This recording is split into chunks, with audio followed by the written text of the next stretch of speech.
In the bustling streets of ancient Rome, a man named Simon Peter stood firm in his faith. Once a simple fisherman, Peter had become a pillar of early Christianity, teaching many about Jesus Christ, whom he followed so passionately. He got to do this with 11 other apostles, who all eventually faced tragic deaths. These men were the closest followers of Jesus Christ, chosen to spread his teachings across the world. But such conviction came with a price. Peter came to his final moment when persecution intensified, and he was captured and sentenced to a cruel fate: crucifixion. With his final moments approaching, Peter requested something unusual. Believing himself unworthy to die as his Lord did, he asked to be crucified upside down. His captors were okay with that, so Peter met his end with extraordinary humility, his life a testament to unwavering faith and courage. Andrew, like his brother Simon Peter, was also initially a fisherman before he answered the call to follow Jesus. Known for his missionary zeal, Andrew traveled far and wide, spreading the teachings of Christianity across what is now known as Greece and Asia Minor. His journeys, however, would lead him to a similar fate as his brother.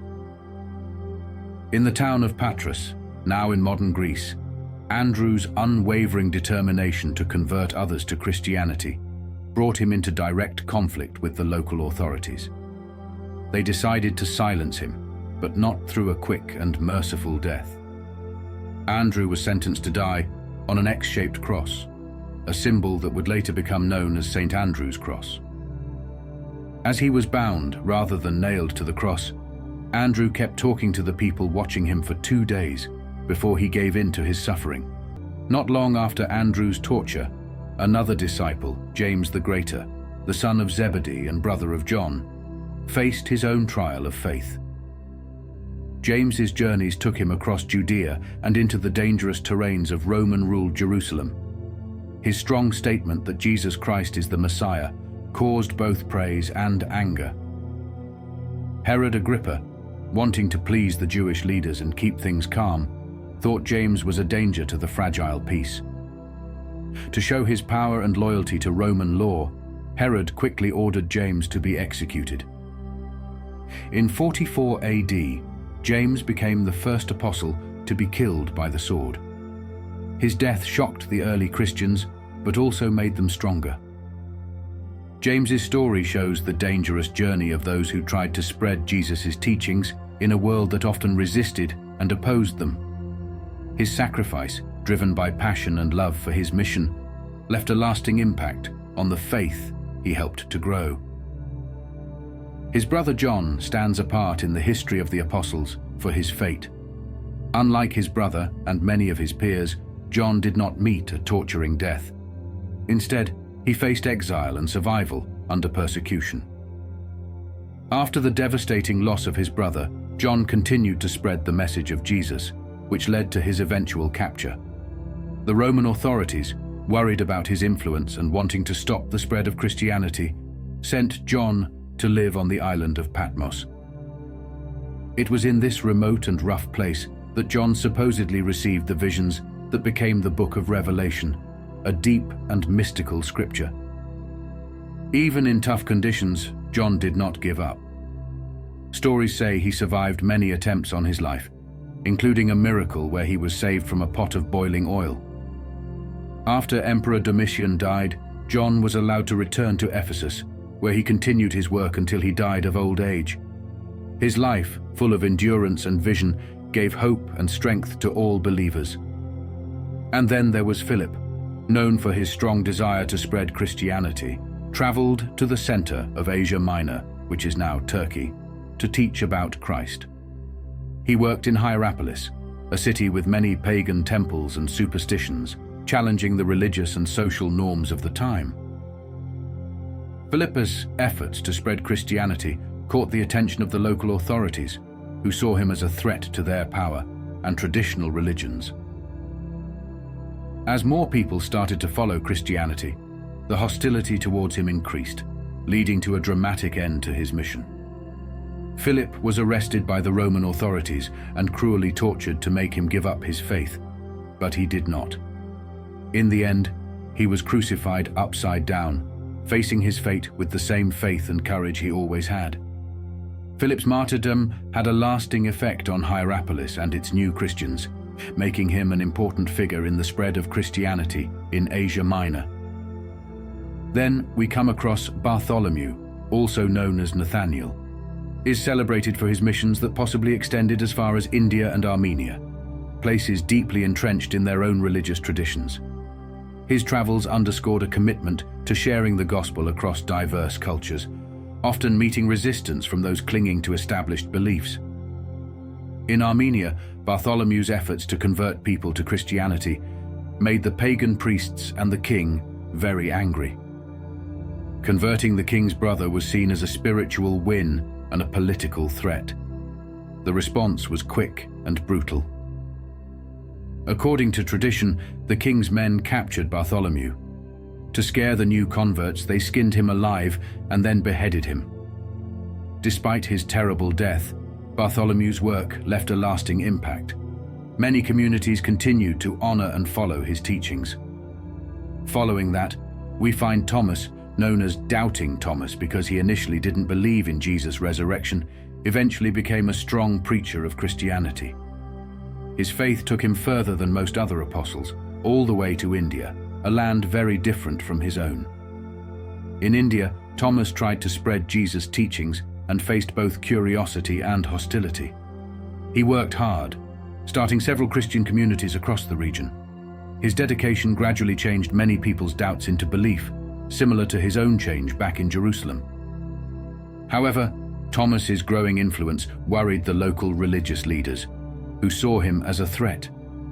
According to local traditions, Thomas was martyred near Chennai, stabbed with a spear during prayer. His death ended his earthly life, but started a lasting Christian presence in India. Thomas's story shows the powerful impact of faith and conviction, inspiring people for generations. Next, we have Matthew. He was once a tax collector disliked by his community because he worked with the Romans. After meeting Jesus, he changed completely. He decided to leave his wealthy and corrupt life behind and became a dedicated follower and preacher. He wrote a gospel that carefully combines Christ's teachings with Jewish traditions. Matthew traveled to several countries, including Ethiopia and Persia, to build Christian communities. His experience as a tax collector helped him connect with many different people, from the rich and powerful to the poor and marginalized. However, his success in converting people to Christianity attracted attention.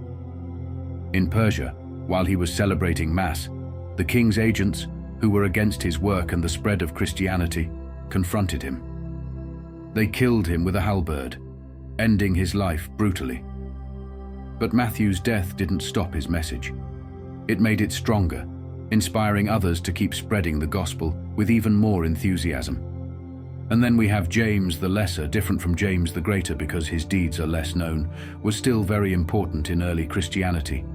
He is known as James, the son of Alphaeus, and his quiet nature hid a strong will and deep faith.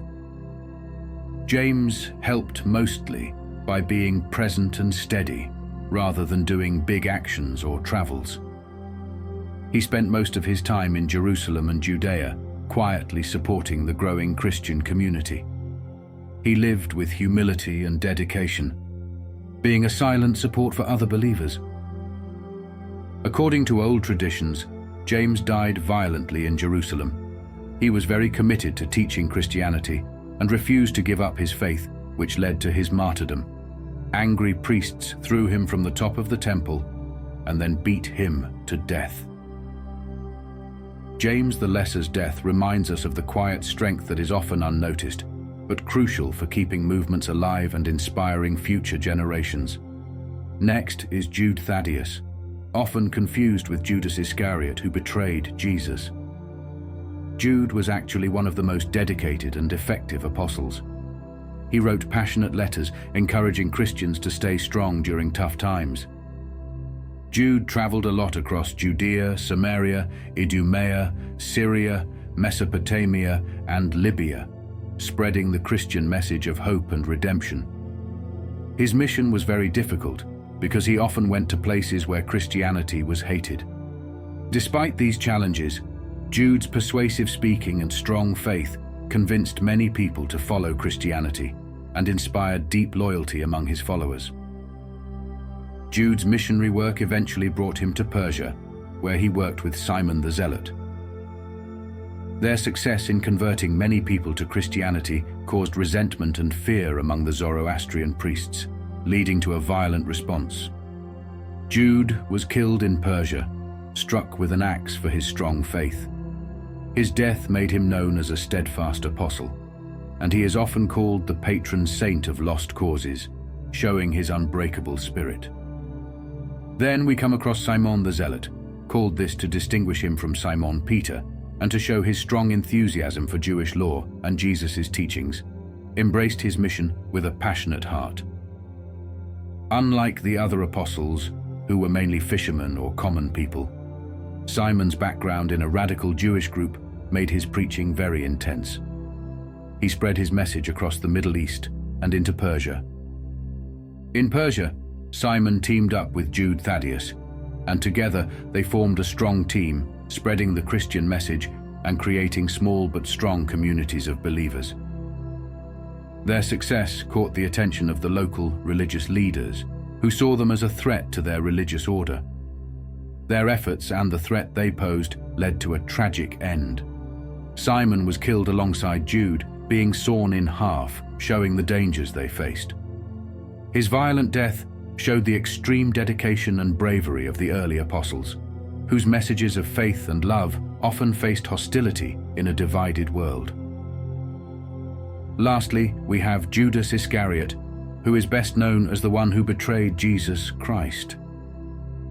As one of the 12 apostles, he became infamous when he chose to betray Jesus to the religious leaders in Jerusalem for 30 pieces of silver. This betrayal led directly to Jesus' arrest and crucifixion. Judas felt deep regret after betraying Jesus. The New Testament says that, filled with guilt and despair, Judas tried to return the silver, saying he had betrayed innocent blood. When the priests refused to take the money back, Judas threw the silver into the temple and left. Soon after, Judas's life ended. Overcome by guilt and unable to live with what he had done, Judas took his own life. According to tradition and the Bible, he hanged himself in a secluded place. Judas's death, marked by regret and tragedy, is a sad end to his story, very different from the martyrdom of the other apostles. As we finish our stories about the 12 apostles, we see how differently each one lived and died. They faced many challenges, from being killed for their beliefs to dealing with deep regret. From these stories, we can learn that having God in your life gives strength and guidance. The apostles' faith helped them face dangers and make big sacrifices. It shows us that believing in something bigger than ourselves can give us the courage to do what is right and to help others, even when it's hard. If you found inspiration in this story, please remember to like and subscribe. If you haven't yet accepted God in your life, there's still time. Repentance can transform your future, erasing sadness and loneliness and providing all that you need. Take a moment, find a quiet place, and talk to God. He listens. Blessings to you.